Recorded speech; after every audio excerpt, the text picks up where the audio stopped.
Okay, so why would an experimenter wait the same amount of time between testing the experimental sites? So they have to give the organisms time to either be killed by the selective pressure or not, and then give them time to have babies.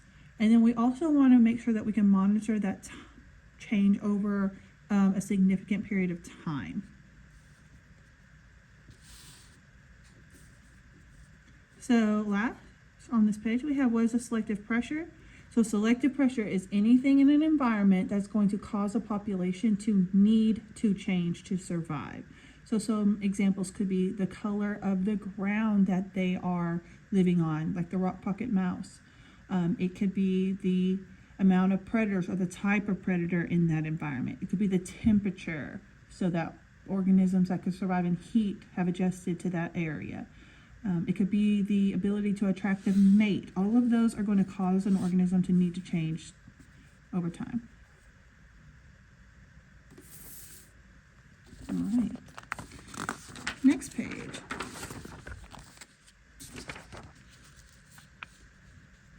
So how does selective pressures help guide the evolution of a species? So those who have that advantageous trait that allows them to be fit with that selective pressure, they are going to be the ones that have the babies. They're going to be the ones that pass on their traits. And so over time, that species population will more closely align with the most fit organism. So now we're going to give some examples of things that help attract mates in birds and fish. So how might that affect the traits passed down to offspring? And then what happens to organisms that don't have that particular trait?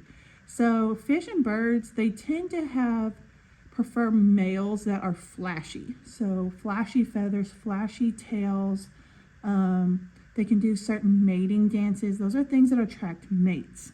So that affects how traits are passed down, because whatever traits those organisms that have that flashy tail or those flashy feathers have, those are going to pass down to offspring. And then the organisms who don't have that trait don't have the opportunity to pass their traits down because the females do not want them.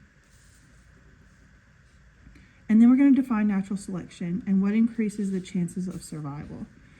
So natural selection is going to be, the chances of survival is going to be organisms with traits that are better suited to their environment survive, and they produce more offspring. So that's changing a population over time.